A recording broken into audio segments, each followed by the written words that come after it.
I want to interrupt that, conversation with Josh Elliott and Nancy Cordes to take you to Raleigh, North Carolina, where Hillary Clinton is at a debate, at a rally there. Let's go ahead and listen in.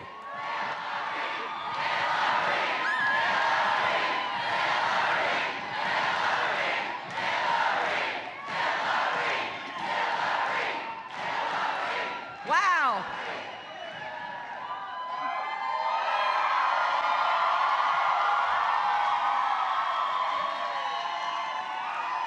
Did anybody see that debate last night?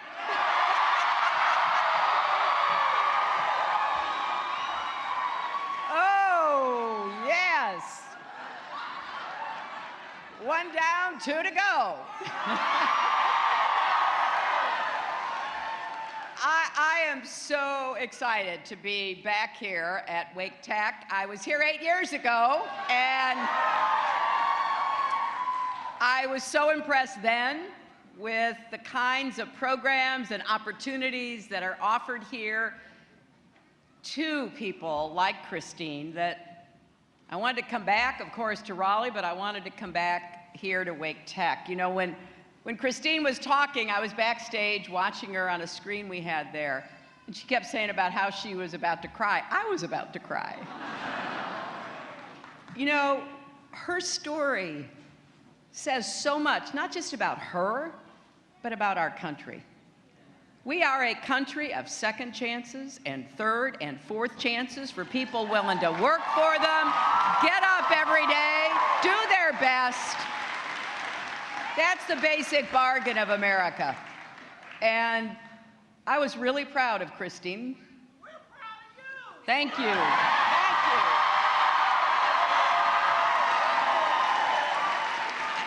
And I think her patients at Duke Regional are in for a treat. Because not only the skills that she learned here at Wake Tech, but that personality, that get up and go personality is gonna mean a lot to the people she's taken care of. So Christine, thank you and Godspeed. Now, I have to thank Dr. Stephen Scott, president of Wake Tech Community College, all the administrators, the faculty, and the students of Wake Tech.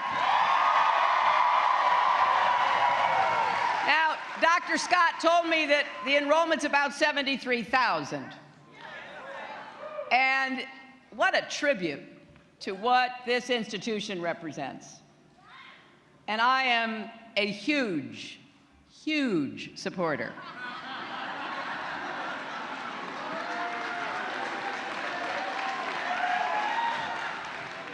You know, I just see America differently. I think there's nothing we can't do if we make our minds up. Roll up our sleeves, get working together, support institutions like Wake Tech, support people like Christine, and that's what I intend to do. Now, I want to thank your mayor, Mayor McFarland. Thank you so much for being here. State Senator Dan Blue, Jr.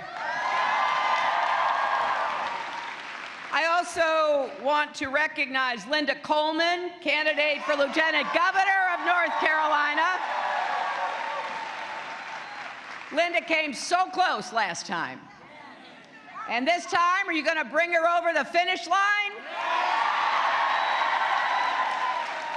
And I'll tell you somebody else I'm really excited about.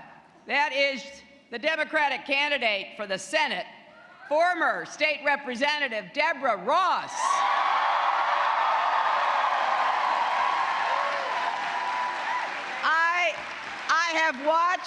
I have watched the campaign she's run and the intensity and the incredible passion that she brings to it. I'll tell you what, we sure could use her in Washington representing North Carolina.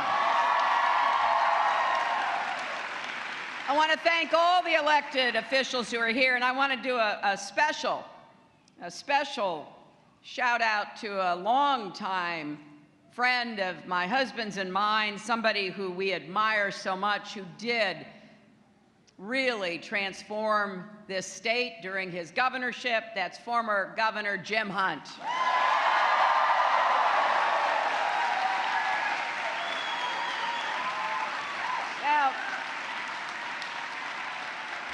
there's a lot that I want to talk about today, but let me start with this because you may or may not know, today is National Voter Registration Day. And you see some signs people are holding. I will vote. Now, that's not only a great sign that shows you're committed to vote, but it's a website. And you can go to iwillvote.com to make sure you are registered. And I hope you all will. And I hope you'll tell everybody that you know to do the same. Because we want to make sure people are registered. And there is still time to get registered here in North Carolina. And I hope that you will. Because think about everything that's at stake in this election. Right here in North Carolina, the very mean-spirited, wrong-headed decision by your legislature and governor to pass and sign House Bill 2 has hurt this state. But more than that, it's hurt people. It has sent a message to so many people that, well, you know, you're not really wanted. You're not really part of us. I think the American dream is big enough for everybody.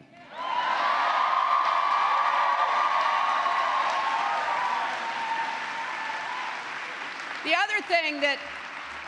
other thing your governor and legislature did was everything they could to make voting harder for people. Now, they were pretty blatant about it. Make it harder for people of color. Make it harder for the elderly, and make it harder for the young. Now, some of that's been rolled back, thankfully, because it was so wrong, and I would argue unconstitutional.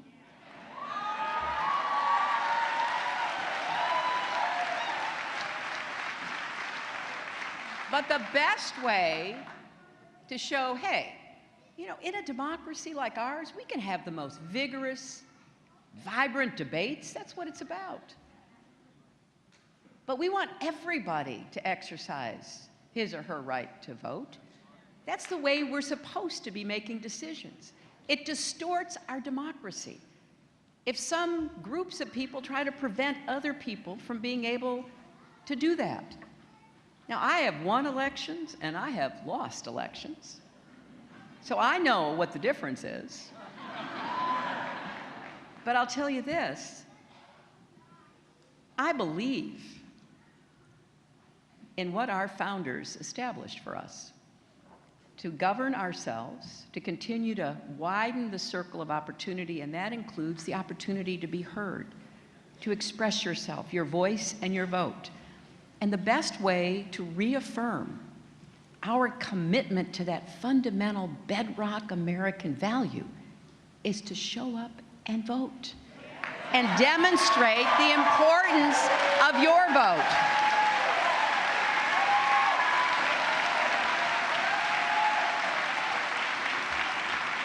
I believe that we may have a record-setting turnout in this election.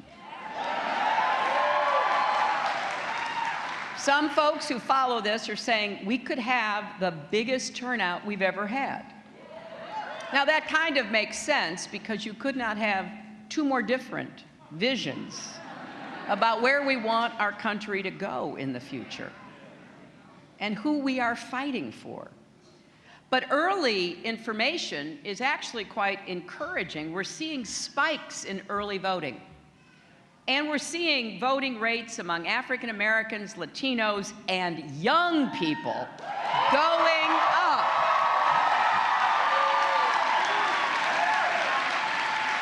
And for the first time, the estimate is that young people could represent 25% of the vote. Now, I would love to see that. Obviously, I hope people vote for me, but I would love to see that. Because every election is about the future. And honestly, it's more about the future of young people and children than it's ever been. because of the difference in the approaches and the experiences of me and my opponent. Now, last night, I got a chance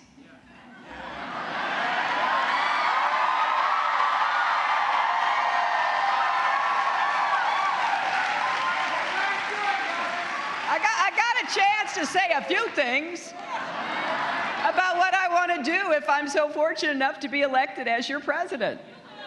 And you know, I do have this old-fashioned idea that if I'm asking for your vote, I should tell you what I want to do.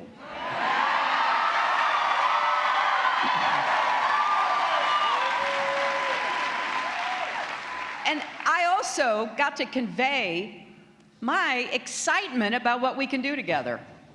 You see, I really think the central question in this election is what kind of country we want to be and what kind of future we want to build for our children and our grandchildren. I think about that a lot, in part because I started out working for the Children's Defense Fund. It's always been my passion about what we can do to help more kids live up to their God-given potential.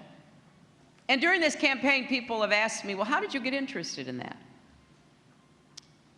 And the simple answer is, my mother had such a neglected childhood. She was basically abandoned by her parents, sent to live with grandparents who didn't want her. By the age of 14, she was out on her own, working in a home, babysitting, keeping house. She was basically a maid. And when I think about my mother's own life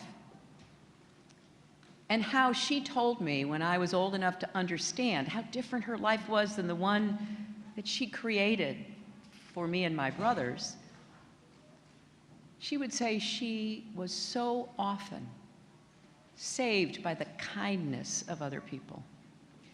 You know, we overlook the importance of just how we treat each other, the respect we show, the kindness, the love that we show.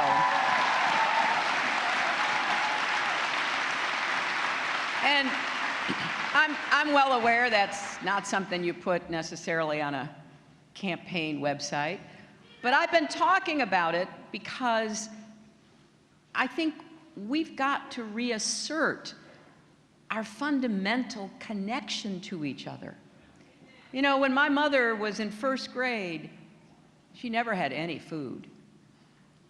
And her first grade teacher noticed that in those days they just brought food, you know, a little bag of food, and then they'd sit in the classroom and eat it, and my mother never had any food.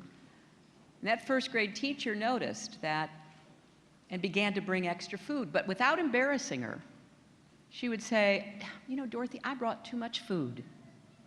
Would you like this sandwich? Would you like this milk? And it wasn't until she herself was much older that my mother realized that that teacher fed her for that school year, something she didn't have to do. But her love for her students, her recognition of a child who wasn't well taken care of, meant that she stepped in. And then when my mother worked as a maid, she really wanted to go to high school. She started working right before she would have been in high school because she had to get out of her grandparents' home. And the woman she worked for realized how much my mother wanted to go to high school. And so she said to her, if you get up early, it sounds like Christine getting up so early. If you get up early and you get your chores done, you can go to high school. And that's what my mother did for 4 years. She got up early, and then she literally had to run to get to high school. It sounds harsh, but not for my mom. She thought it was such a great gift of kindness that this woman gave her a place to live, gave her food to eat, gave her the chance to go to high school. So when I talk about us being stronger together, I'm not just talking about what our government needs to do. I'm talking about what each of us can do to contribute. We do need to make sure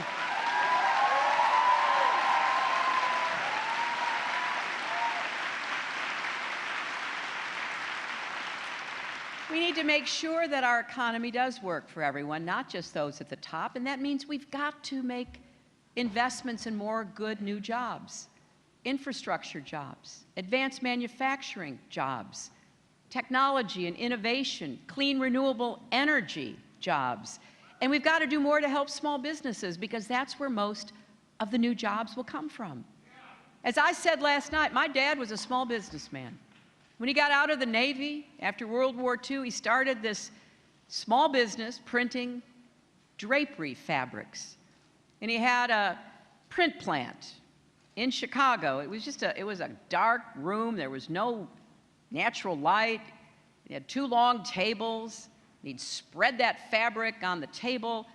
And then he would take silk screens, if you've ever seen one, and he'd start at one end and he'd put it down, he'd pour the paint in, and he'd take the squeegee and he'd lift it up, and he'd go all the way down to the end of one table, and then he'd start on the other table. And he would do that until he got the job done. And I would help him out from time to time. So I knew how hard he worked. But he was so proud that he could give us a good middle-class life because his dad was a factory worker. And so he was able to do what we want to see in America. Keep going, keep reaching, move as high as your hard work and ambition will take you. So I want us to have an economy that works for everyone, to grow the economy, to create more jobs, but I also want a fairer economy. Because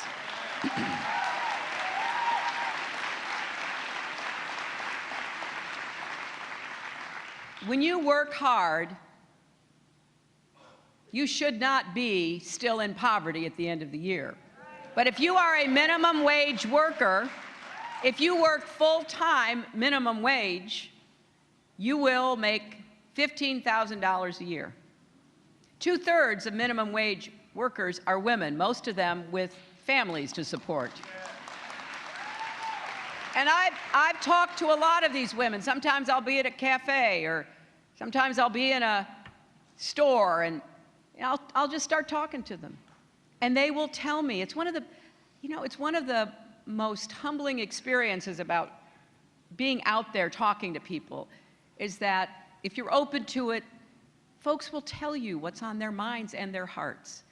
So I've met women who are working 2 full-time minimum wage jobs to make enough to be able to support their kids. So we need to raise the national minimum wage. And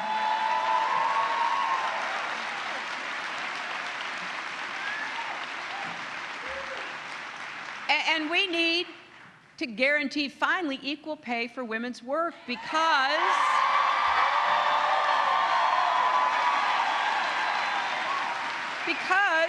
number one, it's fair. It's fair.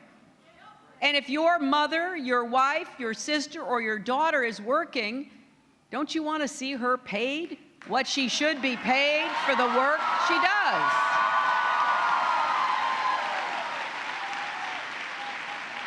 And the other thing I want to do, I want to make sure that more companies offer profit sharing to their employees who help make the profits in the first place. It makes no sense to me that sharing in profits would only go to the top executives. I want more people in more jobs to realize the benefit of their hard work. And last night at the debate, one of my guests was Mark Cuban. Now, Mark Cuban, who is a real billionaire, by the way,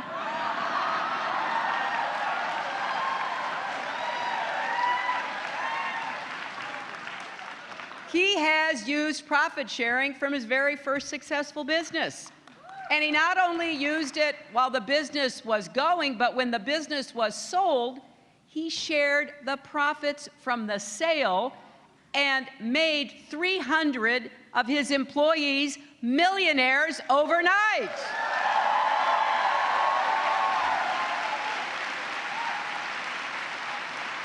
Now, that's the kind of business leadership I want to hold up.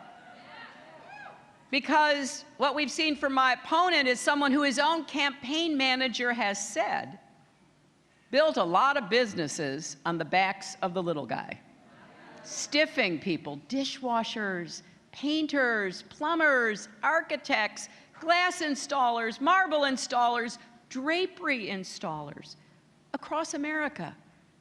Some of them have come forward. You can go to our website, you can see their stories.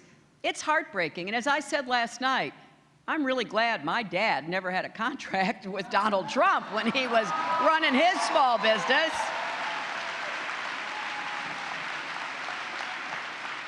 And in addition to making the economy fair, we've got to make it work better for working families who are trying to balance family and work. You know, it's really hard out there, isn't it? And just listening to Christine's story, getting up at 4 and studying, getting kids up at 7, going to school, going to work, going to another job, that's not an uncommon story. We've made it really hard for a lot of people. So here's what I think we need to do, and it's not a luxury, it's a necessity, because I want more families to be able to go as far as their hard work will take them. And I've heard so many stories. You know, people have told me about the difficult choices they face and the stresses they're under. So let's finally, since every other advanced economy has already done this, let's have paid family leave so that when you're sick or your spouse or your child is sick or you have a newborn, you can take care of your loved one. And let's have earned sick days so that you don't lose your job because you're sick or you go to work because you're sick. And let's finally have affordable child care, which in lots of states costs as much or more than in-state college tuition.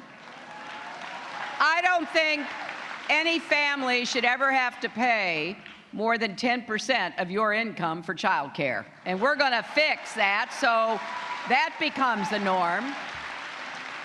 And then let's make sure that every educational opportunity is available without sending you into debt and breaking your budget. Now, tomorrow in New Hampshire, Bernie Sanders and I are going to talk about the college plan for debt-free college at public universities that he and I have worked on since the end of our primary. And I want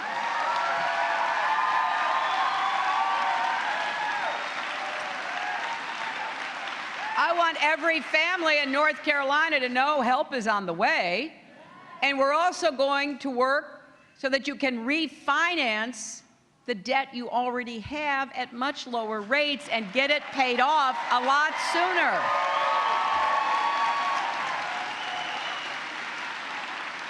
Now, how are we going to do that? Well, we're going to go where the money is, and the money's at the top. We're going to go after millionaires, billionaires, and corporations. We're going to raise taxes on millionaires and billionaires, and we're going to close corporate loopholes. And I believe that we can get that done, in part because you're going to send Deborah Ross to the Senate, so we're going to have another Democratic senator.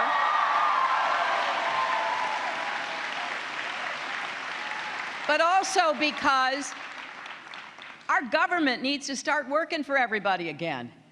Not just those who have lobbyists and lawyers and influence.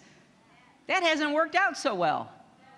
We've got to get back to first principles. Our job is to give the maximum opportunities to the maximum number of Americans and to especially focus on people who are working their way out of poverty and people in the middle class who want to go as far as they can go. Let's be a government for the struggling, the striving, and the successful.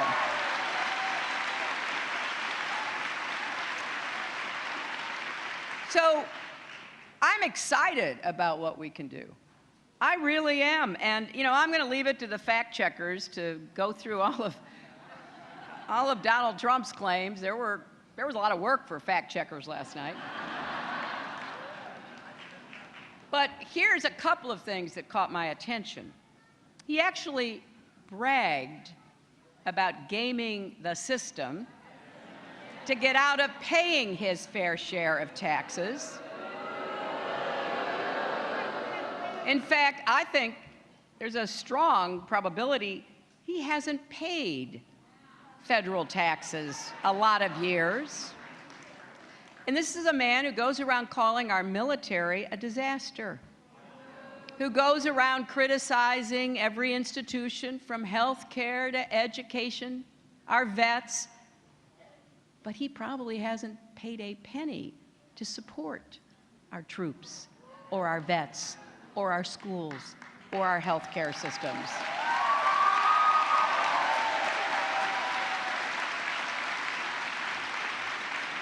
And when I confronted him with the reasons why he won't release his tax returns, and I got to that point where I said, well, maybe he's paid zero, he said that makes him smart. Now, if not paying taxes makes him smart, what does that make all the rest of us? You know, I got to tell you, Bill and I have been blessed. We didn't come from millionaire families. My husband's father, his biological father, died before he was born. His mother went to nursing school in order to support him. They struggled, they worked hard. And America gave him the chance to get a good education, pursue his dreams, end up being president. My dad, as I told you, worked hard. So Bill and I have released all of our tax returns, going back 40 years.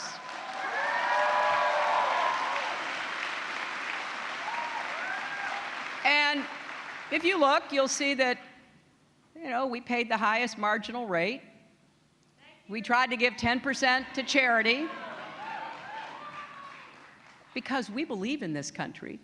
And we believe with the blessings that we've been given, we should do our part.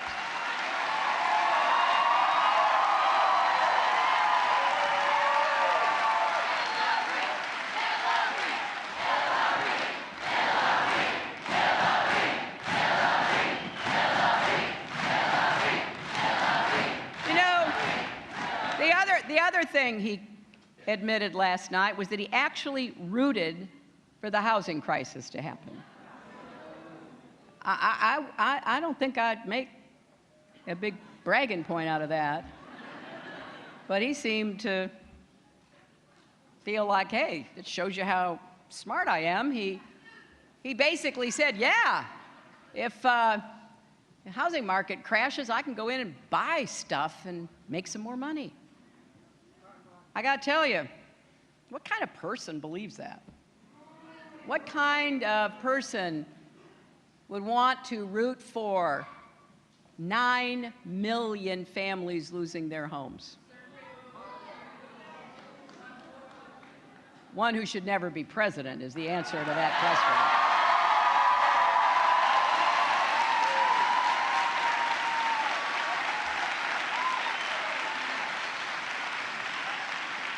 And he made it very clear that he didn't prepare for that debate. You know, at one point he was kind of digging me for spending time off the campaign trail to get prepared, but just trying to keep track of everything he says took a lot of time and effort. And I said, yeah, you know what? I did prepare, and I'll tell you something else I prepared for. I prepared to be president of the United States, and I think that's good.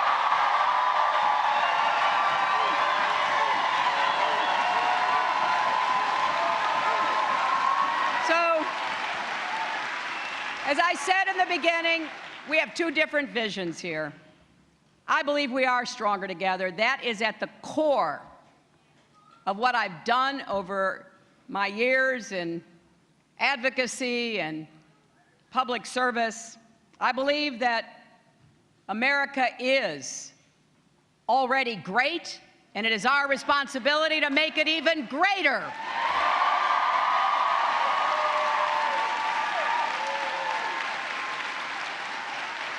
I believe that as we make our economy work for everyone, we also need to keep our country safe, and we need to provide strong, steady leadership in the world with our allies and our partners. I've laid out my views on a range of national security and foreign policy issues. I've laid out my plan for defeating and destroying ISIS. And what we hear from my opponent is dangerously incoherent. It's unclear exactly what he is saying. But words matter. And last night, it sounded like he was basically telling our treaty allies in Asia, hey, we're not sure we're going to be there for you, even though we have a mutual defense treaty. Words matter. People hear that and they start to doubt America's word, America's intention. I felt like I had to jump in and say, I just want to be clear, we will honor our treaties. We will support our allies and our partners.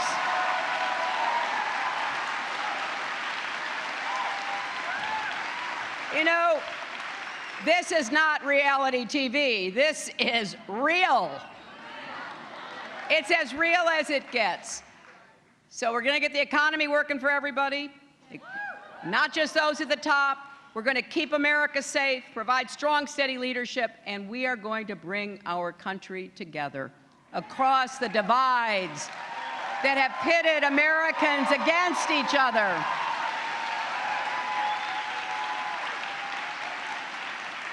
Economic worries are not the only ones keeping families up at night, are they? There's still a lot we don't know about the recent incidents in Tulsa and Charlotte, but this we do know. We've got to bring communities together. We have to listen to each other. We have to make it clear that everyone is safer when there is respect from the law for the communities they protect and respect for the law from the communities that are protected.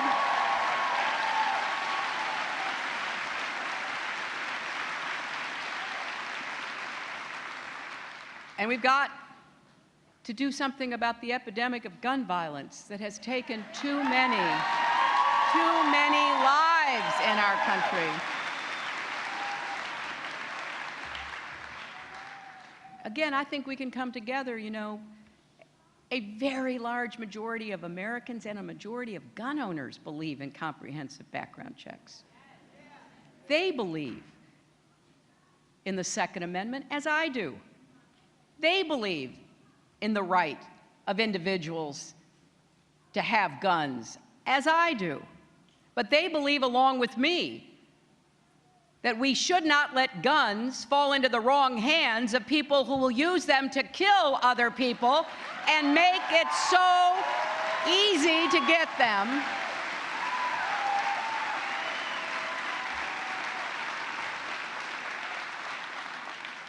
So there's work to do, but it's great work. It's important work. Starting right here in North Carolina, we have 42 days left. This election's going to be close. They all are these days. That's why every call you make, every door you knock on, every friend you register to vote could make the difference. I want you, if you can, to text JOIN, J-O-I-N, right now to 47246. Or go to HillaryClinton.com and sign up to volunteer here in North Carolina. And I know there's a big overflow room, and I'm told they can hear me, so to my friends in the overflow, we want you to be just as involved as anyone else. Thank you for coming.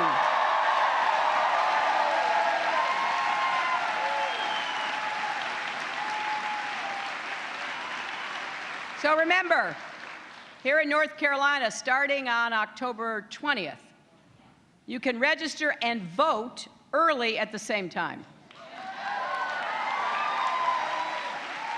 At any one-stop early voting site in your county. And remember, it's not just the presidential race. It's the governor's race, the lieutenant governor's race, the U.S. Senate race, and other races up and down the ticket.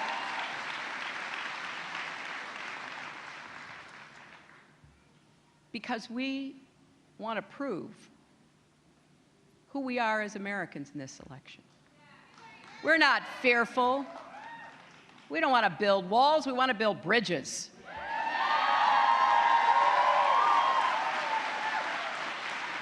We don't want to turn against each other. We want to work with one another. We want to set big goals again here in our country. I've got some big goals that I know we can achieve. Take climate change, which my opponent says is a hoax perpetrated by the Chinese. I think it could be one of the biggest economic opportunities our country has ever seen, and I want us to take advantage of that. Do the right thing and benefit from it. That's what I'm offering. We're going to deploy 500 million more solar panels in the first 4 years of my administration. And we will produce enough clean power to power every home in America within 10 years. And we're going to lead the world, because some country is going to be the clean energy superpower of the 21st century. Now, the way things are stacking up, I think it's either going to be Germany, China, or us. I want it to be us, and it will be us.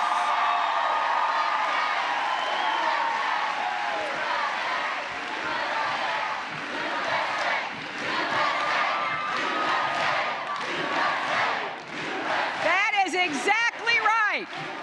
I love this country. I'm proud of this country. I want to be a leader who brings people together in our country, sets those goals, gets about the business of achieving them, and proves once and for all that love trumps hate. Thank you.